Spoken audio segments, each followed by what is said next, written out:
Hello, everyone. I'm François Picard. No World this week on this last Friday of the year. Instead, a show that we're calling The World in 2018. And joining us, Vivian Walt, correspondent for Time Magazine. How have you been?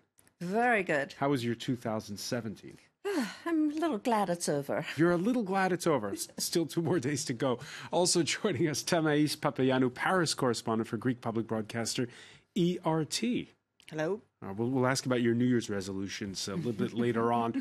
Paul Moreira, who is the founder of Première Ligne Productions, the TV documentary filmmakers. You've got a few things on the front burner that we'll talk about in a moment, perhaps. Absolutely. And as well joining us, Craig Kapitas, editor-at-large, TRT World, the author of Metal Men. How are you? Fine, mon capitaine. How are you doing? Not so bad, Good. not so bad. The World in 2018, in partnership with the Daily Beast, your reactions and comments on the hashtag World This Week. Now, to ring in 2018, meet Zabivaka, the mascot for the Football World Cup in Russia, is not a bear. Instead, it's a wolf. And hopefully we'll see some images of Zabivaka in a moment. You'll be discovering, there he is, you'll be discovering a lot of Zabivaka come in a few months' time. Tamaïs, what do you think of Zabivaka? He's ugly. But it can be cute. So yeah, why not? Well, Are you disappointed it's a wolf and not a bear? Actually, no, it's a good idea. It's not, it's against, I am against the stereotype, so it's good. A wolf. Russian wolf, yeah, why not? All right, and by the way, just as the 2014 Winter Olympics put Sochi on the map, the World Cup will be the chance to discover where from Kaliningrad in the west to Yekaterinburg east of the Ural Mountains. Oh, and to revisit Sochi once again. France kick off their opening match against Australia in Kazan. What will sports journalists find when they reach Kazan, Craig Kapitas? Well, first of all, the best way to get there is basically you go to hell, you take a left, travel south to the third circle, take a right, and you're in Kazan. No disrespect to those watching. No, no disrespect at all. It's a wolfish little town. I'm sure everyone will have a grand old time. It is interesting because this is not the Olympics, which all takes place in one venue. Here, is it going to be a problem for Russia having all these nosy reporters going around to all these places? Not at all. I think that's the great myth of the World Cup, of all sporting events. The Olympics or the World Cup, all that political stuff that you want to cover, all the interesting stories, all of those take place running up to kickoff or when the flame is lit. Once the games begin, it's a sporting contest, and nobody cares about anything else. You could look it up. Vivian Walt? Well, I think like one perfect kind of idiom, if you like, for this World Cup is that the US will not be there. And if there's anything that like captures Russia's maneuvering into 2018 and positing itself as the alternative to the US, the World Cup will be it. Is that a good or a bad thing for Putin that the Americans won't be there? I think it's probably a good thing. I think it's a way of him claiming a kind of primacy, at least for a couple of weeks, and all the gold dust that you saw in that video, it's hard to tell whether it's a sort of gold flying out of the country or whether he's actually going to, make well out of it. It's I would say that's a very uncertain result. Because that is the question, isn't it? We have this projection of strength on the part of the Russians, and is that strength just paper thin and gilded, or is it real? I think like there's a very contradictory element here. I think in one hand, Putin wants to use this incredible soft power tool that the football soccer cup will be to be shown as a normal country, part of the nations, and the Russians really want that. And on the other hand, they have this kind of deep DNA of controlling. He's a control freak, Putin. So he'll have to cope with both energies, both dynamics. One of trying to give a smiling face, and the other keep controlling the dynamics of their society. Of course, before the World Cup, there is that small technicality for Putin getting reelected to another 6-year term. Recently, at his annual marathon press conference, the Russian president fielded a question from a putative rival in that race, socialite turned journalist and activist Ksenia Sobchak. In this country, being an opposition politician means you'll either be jailed, killed, or something similar. Why is this the case? Are authorities afraid of fair competition? There should be and there will be competition at the election. But it's a matter of radicalism. What constitutes a democracy is a matter that's open to discussion. But rest assured, we're not afraid of anyone. Some describe that as a bit of an awkward exchange. In fairness to Sobchak, she also asked in her long question about Alexei Navalny, and that's what Putin's referring to when he talks about radicalism. What do you make of that exchange? What do you make of this race that's coming up, this election race? Well, obviously, Putin is not interested in democracy. It's a negative term for him. He uses it because he wants to show that Russia is a strong state. It's a confident, strong state, and he is a strong leader. And this is what matters most. But it's not as clear cut as that, is it? Because he talks about managed democracy. Exactly. It's a like modern state. He is going to initiate a new Russia. Well, let's say put it in the 21st century. We are a modern state. We are a world power. In Syria, they showed their capacity. So I think he's going to win, obviously. He needs opposition, obviously, because otherwise the rest of the world will say again, oh, it's all half dictatorship or something. But democracy for the Russians has not the same connotation, the same substance as in the West. And that's why he's navigating somehow between the very strong authoritative state and the idea of democracy, because he has to sell it to everybody, inside his own people and outside, of course. Craig Kapitas, his support is strongest among older people. What does that mean? He's going to be 65 when he's elected for another 6-year term. What are the pitfalls that await him now? Well, his only pitfall is whether or not he can micromanage his successor. This is very key in a concept in Kremlinology, Putinology, call it what you will. Ksenia Sobchak is a family friend of Putin. She is the daughter of the former mayor of St. Petersburg, who gave Putin his first political chops after he left the KGB. Putin became president of Russia because Boris Yeltsin appointed him, but only after Putin signed a number of documents which essentially avoided the government going after Yeltsin for corruption. Whoever succeeds Putin is going to have to provide the same guarantees for him. That's how it works there.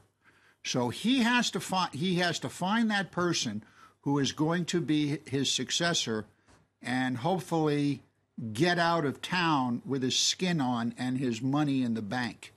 That's what's going on there now. It's going on right now, even though he hasn't been elected to that term. That is correct, yes. And so the jailing of his and the spectacular arrest of his economy minister, Alexei Ulyakov, that's the opening salvo of the dogfight that's about to begin? Well, this is a very Russian thing.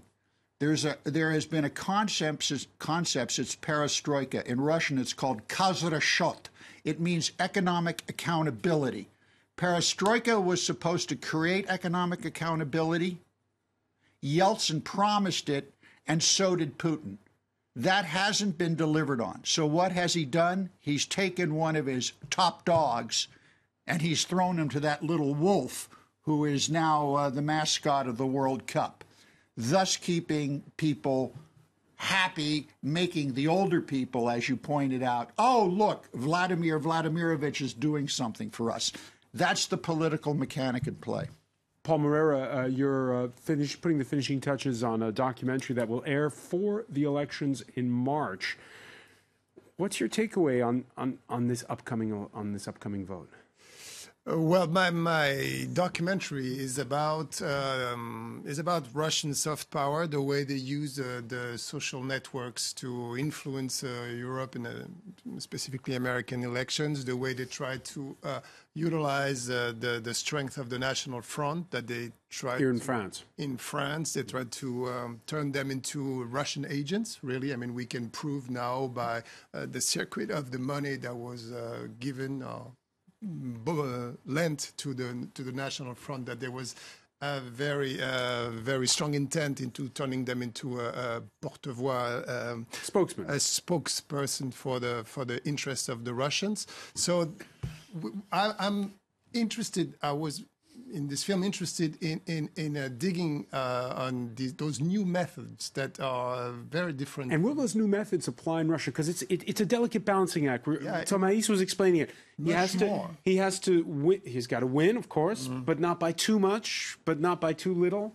I think that the propaganda in Russia and the impact of fake news and all that is much stronger than in Europe. Like if you watch RT or you read Sputnik feed, it's very difficult to find actually one fake news. But when you watch Russian TV, it's like, for example, the image they have of the West is like we are fighting with each other. There is a bombing every hour in the streets, and there are Islamists trying to cut our throats. And so I think it's much stronger in Russia because the counterpowers are lesser than for us in the West, where they know they're monitored and they're very careful about what they broadcast.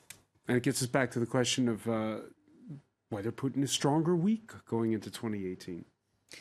I think it's very mixed. I mean, as Tomai says, that he has emerged at the end of this year quite extraordinarily with Syria more or less intact. I mean, it was his biggest foreign policy move to keep Assad in power, and in that he has succeeded. Yeah, and he has beaten the West after 5 years. And I think that's actually highly significant. Can I wait? Did he beat the West, or did Trump actually let him do it? Let it be your problem. We don't want to have anything to do with it. Let Russia have Syria. Let Russia have this mess. I think it predates Trump in a way. Obama. And I think it began under Obama. It began with Obama's failure to move against Assad. Failure, or is it more of Obama said, hey, I don't want to get bogged down in another conflict. Putin wants to go, fine, have it. Well, you know, hindsight is 20/20, as they say. But it's, you know, back 4 years ago, one might have been able to drive out Assad. In 2018, it is highly unlikely.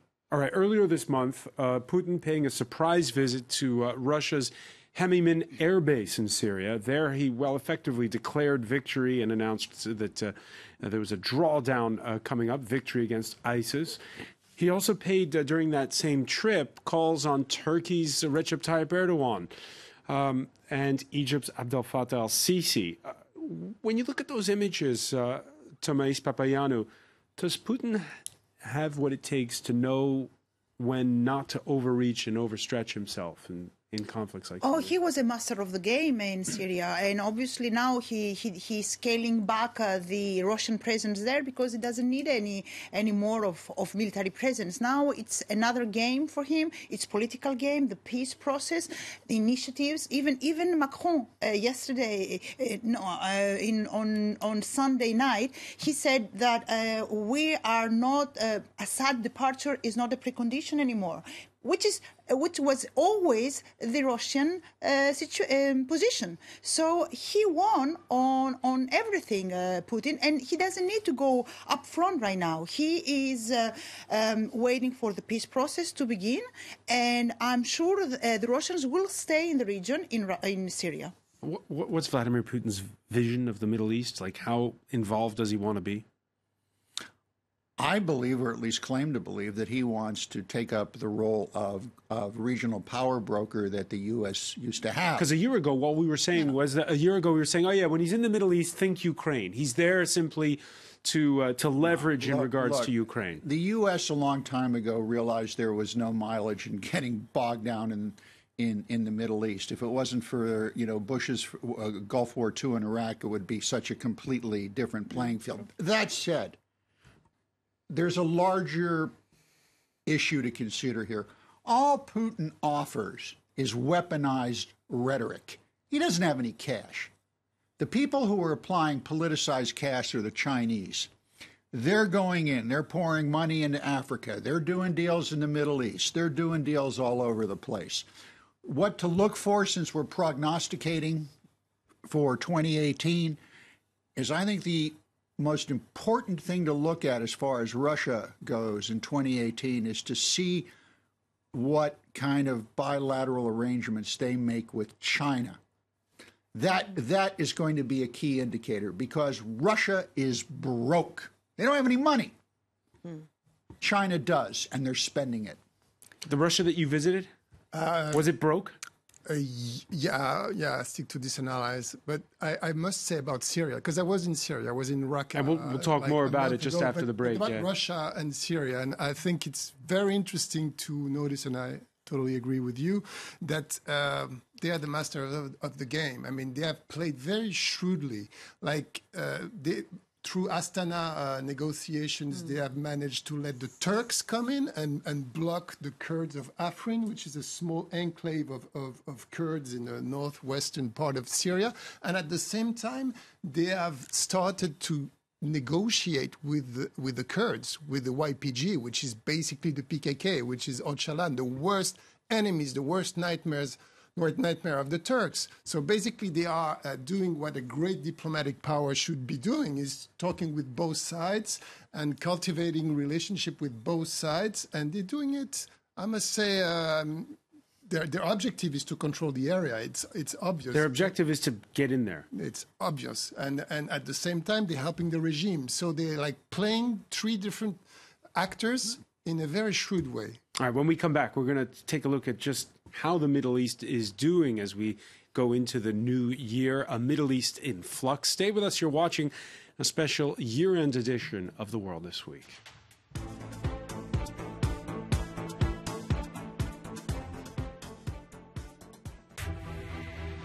Reporters Plus, presented by Mark Owen. In the Western world, the life cycle of clothing shrinks with every passing year, down now to just a few months. We're dumping more and more in street corner containers. But what then becomes of those clothes? Our unprecedented report follows their incredible journey across Europe and Africa in order to understand the enormity of a business that generates more than 5 billion euros a year. Reporters Plus on France 24 and France24.com.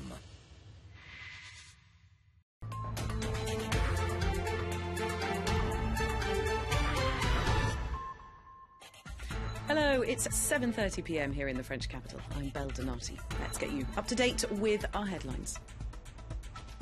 Mali's Prime Minister and his cabinet resign without giving a reason, leaving the president to scramble to name a new government, the fifth in 4 years. Liberia's vice president concedes defeat in presidential elections, leaving the path clear for ex-footballer George Weah to take the presidency in what's set to be Liberia's first democratic transition since 1944. The Islamic State organisation has claimed responsibility for an attack on a Coptic church in Cairo, which left 10 people dead. It's the latest in a series of attacks on Egypt's Christian minority.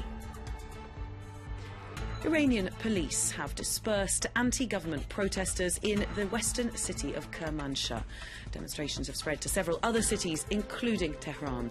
They're protesting against rising prices and alleged corruption, as well as concerns over Iran's costly involvement in Syria and Iraq. You're up to date with our top stories. Well, now let's get you back to the debate.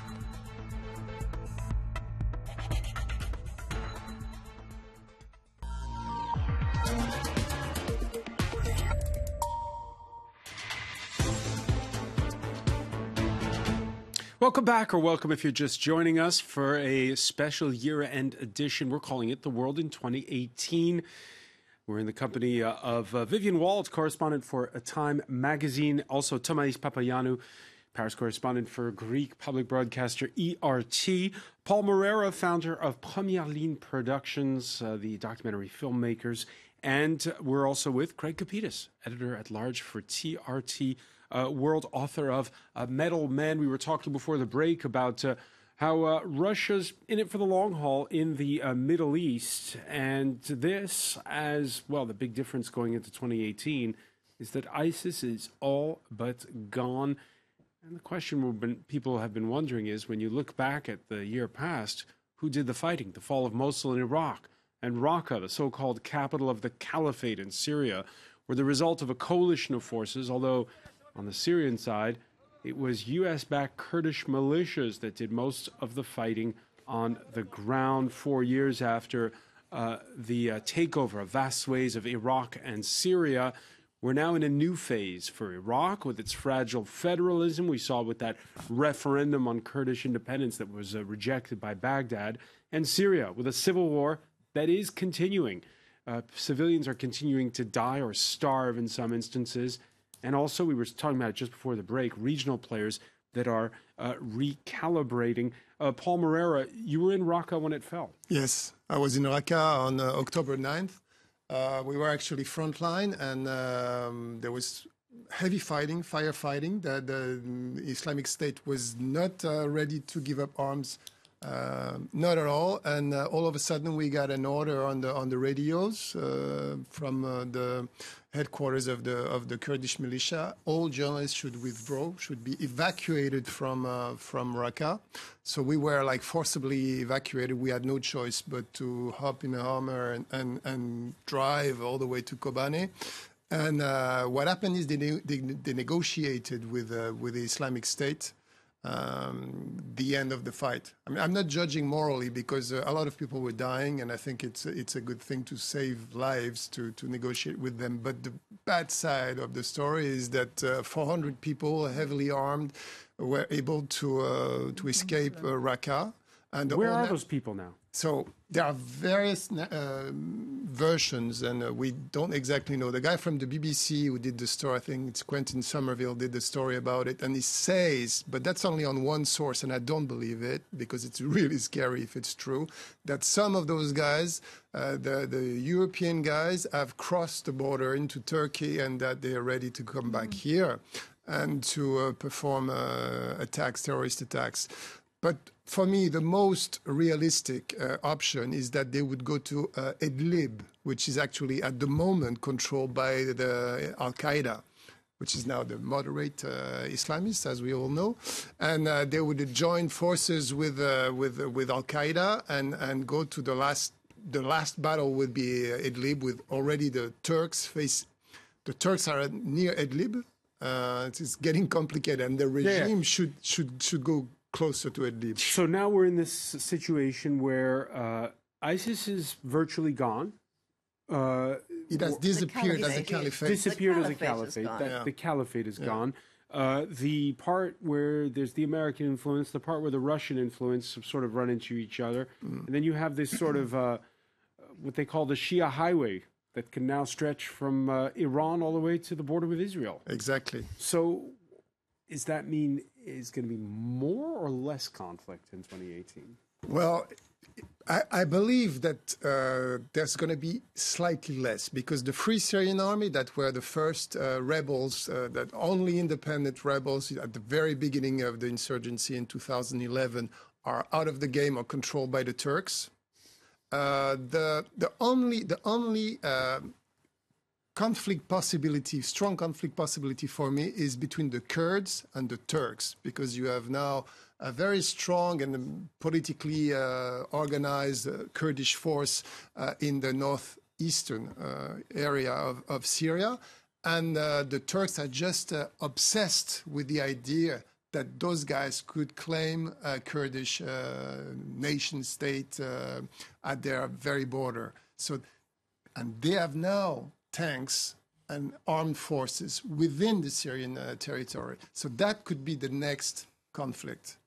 The next conflict, Tomás Papayano? And in addition to that, the next conflict may be Libya, because some of the ISIS army are commuting somehow into Libya. And I think Libya is a dangerous place to be in the foreseeable future, honestly.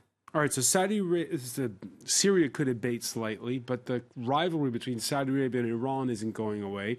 Saudi Arabia, since June, has a 32-year-old crown prince who's upset the form by purging potential rivals, summoning Lebanon's prime minister, blockading Qatar, bombing Yemen even more. Which way will it go for Mohammed bin Salman in the coming year? Frank Capitas? I don't think he's going to have a good year, even though he intends to open cinemas. You know, you made a list of things he did. He also spent $450 million on a Da Vinci painting, which might not be a Da Vinci painting, close to $350 million on a yacht, 300 and some million euros on some big fancy chateau right down the street from where, from where we are.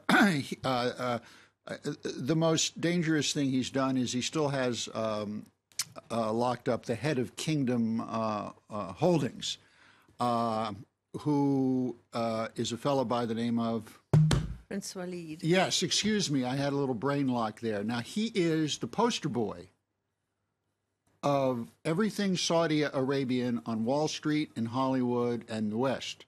And there have been reports that he has him strung upside down in that Ritz-Carlton in beautiful downtown Riyadh and is torturing him.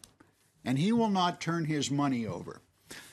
This young princeling has a real problem, and that he is not going to do anything. So is his big problem going to be Iran, or is his big problem going to be his own inner circle? No, his problem is that he is not going to bring about any change that in any way will affect his own position. Welcome to Saudi Arabia. Welcome to Saudi Arabia. Welcome to the Middle East. What's it going to mean for the Middle East? Prince Mohammed bin Salman? Oh, well, I think he is going to have a major impact on. Well, he is already having a major impact on the region. And if you talk to people in the Gulf, as I have in the last couple of weeks, and I was in Saudi Arabia just last month, that there is a sense that his ascent to power, which it is already, and could well become a formal ascent to power in 2018, will actually have huge ripple effects across the region in many different ways. In the contest with Iran, of course, which is what dominates everything in Saudi Arabia, but also in the realignment of what Sunni Islam does, that you now have what effectively the custodian of the religion, as the Saudis like to think of themselves as, basically feeling that it's okay for women to drive and for movie theaters to open. I don't think we should underestimate the kind of message that this sends. It's not simply But it's two tales, right? The people of Yemen are under the bombs. Absolutely. Look. It's about the money. Everything that's going on in Saudi Arabia right now hinges on the upcoming IPO of a certain percentage of Saudi Aramco, which everyone and their uncle in the West wants to have part of, which is why his friends didn't come to stand up for him when he was arrested. People like Bill Gates, the head of Citigroup, the head of Uber and Lyft. The list goes on and on and on and on. Iger, the head of Disney. Everyone wants a piece of that IPO. And the problem he's having with that IPO is that the due diligence required to issue an initial public offering on a Western exchange does not meet the standard that they do in Saudi Arabia. They're not transparent. So as he's been going to the global stock markets to look for an IPO, the regulators are saying, well, you've got to tell us this and you've got to tell us that. And the Saudis aren't telling them anything because Saudi Aramco is the personal piggy bank of the royal family. You could look it up. Paul Moreira, one final point on this. What about this warming of relations between Israel and Saudi Arabia? Is that going to continue despite... The key word to answer that is Iran. I mean, Netanyahu is also so obsessed with Iranian influence that he's, of course, going to ally with the opposite force in the Islamic world, and it's the Sunnis of Saudi Arabia. Limping into 2018, the Prime Minister of the United Kingdom of Great Britain and Northern Ireland, Theresa May, who's been forced by Tory backbenchers to submit the Brexit process to greater parliamentary scrutiny. That's stealing some of the shine off of the painstaking deal on terms of divorce with the continent, one that will open the way to negotiations on the post-Brexit relationship between the UK and the EU.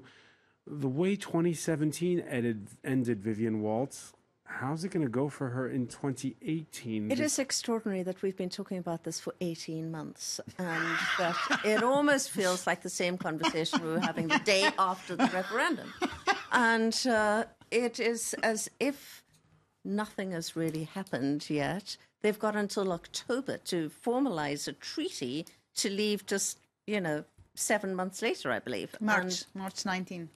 Right. So how do Greeks take it? Because it's exactly the same thing as the Greek negotiations with the Troika. Exactly the same process, exactly the same protocol, exactly the same PR propaganda. Everything is by the book. It's amazing how we can see. Every time I speak with the British, I tell them, don't worry, just read the previous press releases. You're going to guess what's coming up. I mean, it's exactly the same thing. But do you feel as though, Greece is still teetering on the edge of bankruptcy. Do you feel as though all the oxygen in the room has been sucked by the Brexit coverage? No.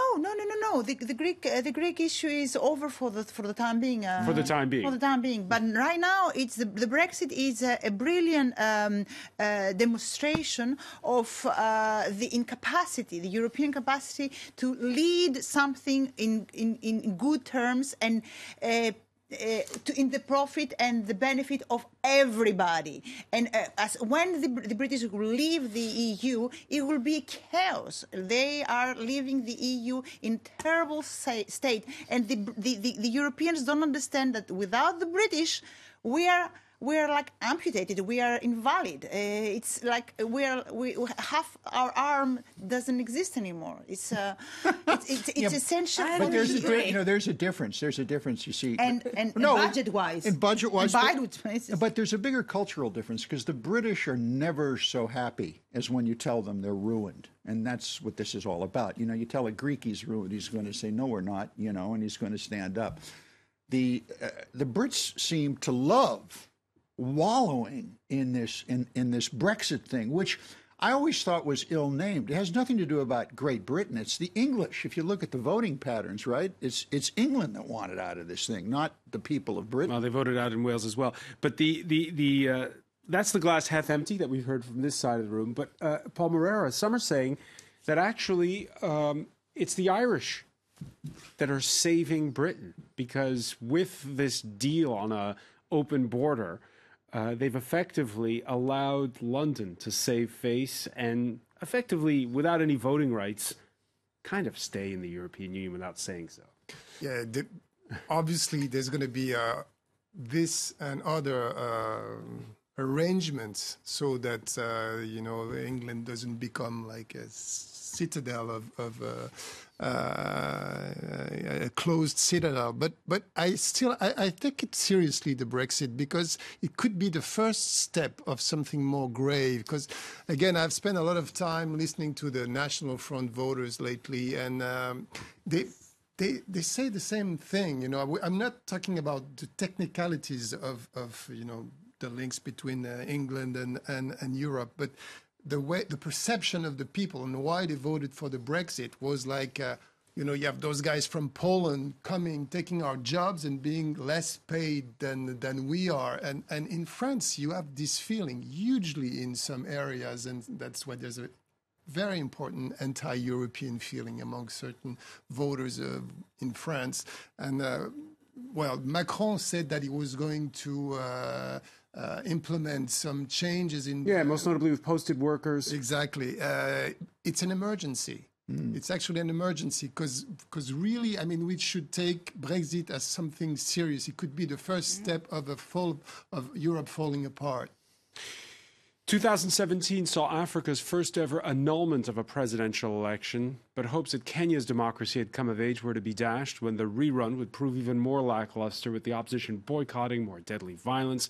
Elsewhere on the continent, Zimbabwe heads into 2018 with the first time someone other than Robert Mugabe as its leader.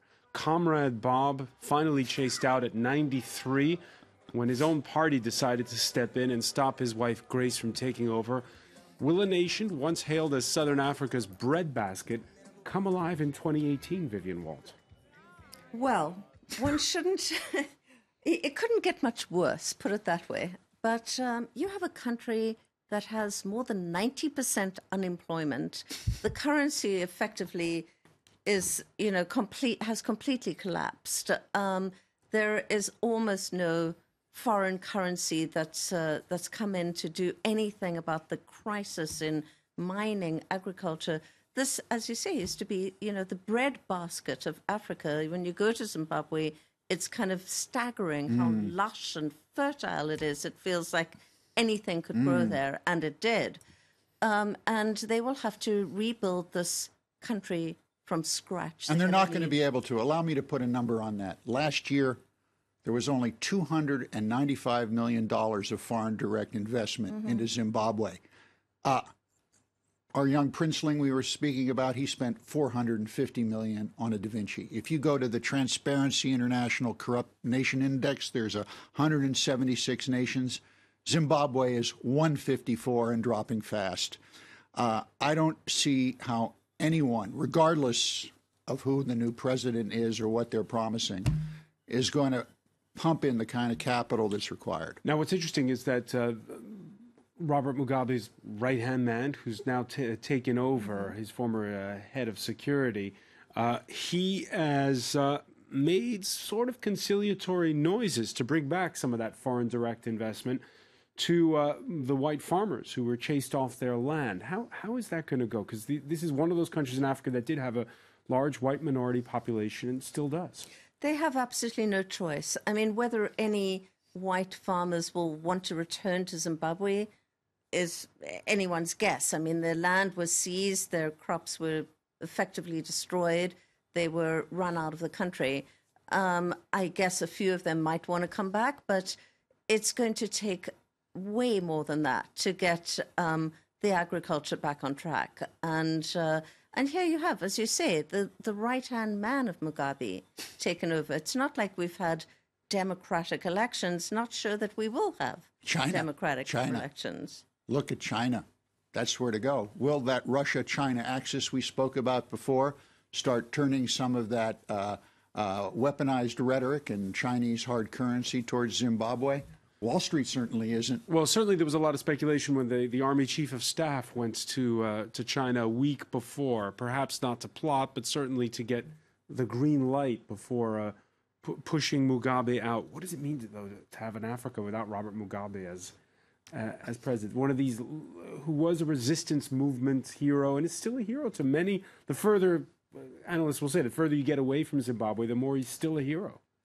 I'm not sure that that's so true. I mean, I was in South Africa a few weeks ago, and there, Mugabe really was the liberation hero. He, defeated the British. It was just extraordinary. Oh, dear.